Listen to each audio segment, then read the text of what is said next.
بسم اللہ الرحمن الرحیم۔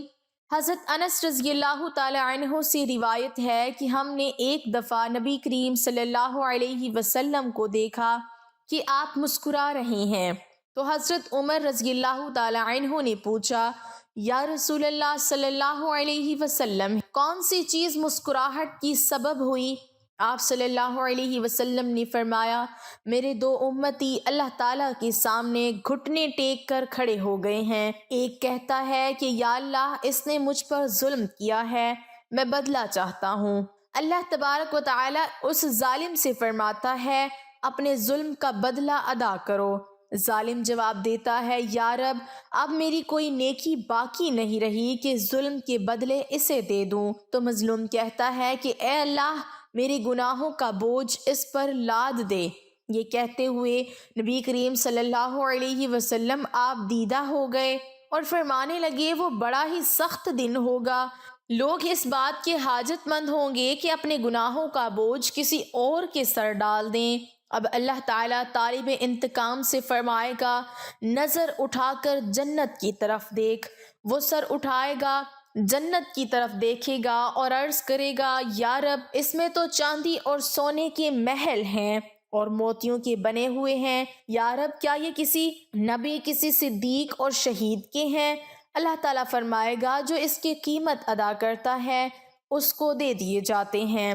وہ کہے گا، یا رب، بھلا اس کی قیمت کون ادا کر سکتا ہے؟ اللہ تعالیٰ فرمائے گا، تو اس کی قیمت ادا کر سکتا ہے۔ اب وہ عرض کرے گا، یا رب، کس طرح؟ اللہ تعالیٰ ارشاد فرمائے گا، اس طرح کہ تو اپنے بھائی کو معاف کر دے۔ وہ کہے گا، یا رب، میں نے معاف کیا۔ اللہ پاک فرمائے گا، اب تم دونوں ایک دوسرے کا ہاتھ تھامے جنت میں داخل ہو جاؤ۔ اس کے بعد آپ صلی اللہ علیہ وسلم نے فرمایا، اللہ تعالیٰ سے ڈرو، آپس میں صلح قائم رکھو، کیونکہ قیامت کے روز اللہ تعالیٰ بھی مومنین کے درمیان میں صلح کروانے والا ہے۔ حضرت ابو درداء رضی اللہ تعالی عنہ سے روایت ہے، رسول اللہ صلی اللہ علیہ وسلم نے فرمایا، کیا میں تمہیں روزے، نماز اور صدقے سے بڑھ کر افضل درجات کے اعمال نہ بتاؤں؟ صحابہ کرام رضوان اللہ علیہم اجمعین نے کہا، کیوں نہیں اے اللہ کے رسول صلی اللہ علیہ وسلم؟ آپ صلی اللہ علیہ وسلم نے فرمایا، آپس کے میل جول اور روابط کو بہتر بنانا اور اس کے برعکس آپس کے میل جول اور روابط میں پھوٹ ڈالنا دین کو مونڈ دینے والی خصلت ہے۔ حضرت سہل بن سعد رضی اللہ تعالی عنہ روایت کرتے ہیں کہ بنی عمر بن عوف کے چند لوگوں کے درمیان کوئی جھگڑا تھا۔ آپ صلی اللہ علیہ وسلم اپنے چند صحابہ کے ساتھ ان کے درمیان صلح کرانے کے لیے تشریف لے گئے۔ نماز کا وقت آ گیا اور نبی کریم صلی اللہ علیہ وسلم تشریف نہیں لائے، تو حضرت بلال رضی اللہ تعالی عنہ آئے اور انہوں نے اذان دی۔ پھر بھی نبی کریم صلی اللہ علیہ وسلم تشریف نہیں لائے، تو حضرت بلال رضی اللہ تعالی عنہ حضرت ابوبکر صدیق رضی اللہ تعالی عنہ کے پاس پہنچے اور کہا کہ نبی کریم صلی اللہ علیہ وسلم رک گئے ہیں اور نماز کا وقت آ گیا ہے، کہ آپ نماز پڑھائیں گے؟ انہوں نے کہا، ہاں، اگر تمہاری خواہش ہو۔ چنانچہ تکبیر کہی گئی اور حضرت ابوبکر صدیق رضی اللہ تعالی عنہ نے نماز شروع کر دی۔ اتنے میں رسول اللہ صلی اللہ علیہ وسلم صفوں کو چیرتے ہوئے داخل ہو گئے، یہاں تک کہ پہلی صف میں پہنچ گئے تو لوگوں نے تالی بجانا شروع کر دی تاکہ حضرت ابوبکر صدیق رضی اللہ تعالی عنہ نبی کریم صلی اللہ علیہ وسلم کی آمد پر آگاہ ہو جائیں، لیکن حضرت ابوبکر صدیق رضی اللہ تعالی عنہ نماز میں کسی طرف توجہ نہیں دیتے تھے۔ جب لوگوں نے متواتر ہاتھ پر ہاتھ مارنا شروع کیا تو صدیق اکبر رضی اللہ تعالی عنہ متوجہ ہوئے اور نگاہ پھیری تو رسول اللہ صلی اللہ علیہ وسلم کو اپنے پیچھے دیکھا۔ آپ صلی اللہ علیہ وسلم نے ہاتھ سے ان کی طرف اشارہ کیا اور حکم دیا کہ نماز پڑھائیں جس طرح پڑھا رہے ہیں۔ حضرت ابوبکر صدیق رضی اللہ تعالی عنہ نے اپنا ہاتھ اٹھایا، اللہ کی حمد بیان کی، پھر الٹے پاؤں واپس لوٹ گئے، یہاں تک کہ صف میں داخل ہو گئے اور نبی کریم صلی اللہ علیہ وسلم آگے بڑھے اور لوگوں کو نماز پڑھائی۔ جب فارغ ہوئے تو فرمایا، اے لوگو، جب تم کو نماز میں کوئی بات پیش آ جاتی ہے تو تالی بجانا شروع کر دیتے ہو، حالانکہ تالی بجانا عورتوں کے لیے ہے۔ نماز میں اگر کوئی بات پیش آ جائے تو سبحان اللہ کہنا چاہیے، اس لیے کہ جو شخص اس کو سنے گا وہ متوجہ ہو جائے گا۔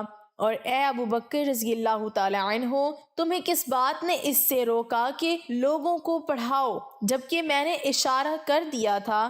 حضرت ابو بکر صدیق رضی اللہ تعالی عنہ نے عرض کیا کہ ابن ابی قحافہ رضی اللہ تعالی عنہ کو یہ حق نہیں پہنچتا ہے کہ وہ نبی کریم صلی اللہ علیہ وسلم کی موجودگی میں نماز پڑھائے۔ سیدہ عمرہ بن عبد الرحمن سیدہ عائشہ رضی اللہ تعالی عنہ کا قول نقل کرتی ہیں کہ رسول اللہ صلی اللہ علیہ وسلم نے دو جھگڑنے والوں کی آوازیں دروازے پر سنی جو بلند ہو رہی تھی۔ ان میں سے ایک دوسرے سے کہہ رہا تھا کہ مہربانی کر کے کچھ قرض معاف کر دے، اور دوسرا کہہ رہا تھا کہ واللہ میں نہیں کروں گا۔ رسول اللہ صلی اللہ علیہ وسلم ان دونوں کے پاس تشریف لے آئے اور فرمایا، کہاں ہے وہ شخص جو اللہ کی قسم کھا کر کہہ رہا تھا کہ میں نیکی نہیں کروں گا؟ اس نے عرض کیا، میں ہوں یا رسول اللہ صلی اللہ علیہ وسلم، اور میرا ساتھی جو چاہے میں اسے معاف کر دیتا ہوں۔ سیدہ ام کلثوم بنت اکبر رضی اللہ تعالی عنہ سے روایت ہے، انہوں نے بیان کیا کہ میں نے رسول اللہ صلی اللہ علیہ وسلم کو فرماتے ہوئے سنا کہ وہ شخص جھوٹا نہیں جو جھوٹی بات صلح کرانے کے لیے کہہ دے، بشرط یہ کہ نیت اچھی ہو، مثلاً دو آدمیوں میں رنج ہو اور یہ ملاپ کرانے کی نیت سے کہے کہ وہ تو آپ کے خیر خواہ ہیں یا آپ کی تعریف کرتے ہیں۔ قسطلانی نے کہا، کیا ایسے جھوٹ کی رخصت ہے جس میں بہت فائدے کی امید ہو؟ امام مسلم رحمۃ اللہ علیہ کی روایت میں اتنا زیادہ ہے کہ 3 جگہ جھوٹ بولنے کی اجازت ہے، ایک تو لڑائی میں، دوسرے مسلمان میں آپس میں میل جول کرانے میں، تیسرے اپنی بیوی سے۔ حضرت ابو ہریرہ رضی اللہ تعالی عنہ سے روایت ہے کہ رسول اللہ صلی اللہ علیہ وسلم نے فرمایا، ہر سوموار اور جمعرات کو بارگاہ الہی میں اعمال پیش کیے جاتے ہیں، بس اللہ تعالیٰ ہر اس شخص کے صغیرہ گناہ معاف فرما دیتا ہے جو اللہ کے ساتھ کسی کو شریک نہیں ٹھہراتا ہو، سوائے اس شخص کے کہ اس کے بھائی کے درمیان دشمنی اور کینہ ہو، تو اللہ تعالیٰ فرماتا ہے ان دونوں کو چھوڑ دو یہاں تک کہ یہ صلح کر لیں۔ آخری بات، امام اوزاعی رحمۃ اللہ علیہ کہتے ہیں، اللہ عز و جل کو سب سے زیادہ وہ قدم پسند ہے جو مسلمانوں میں صلح اور باہمی تعلقات کی اصلاح کے لیے اٹھیں۔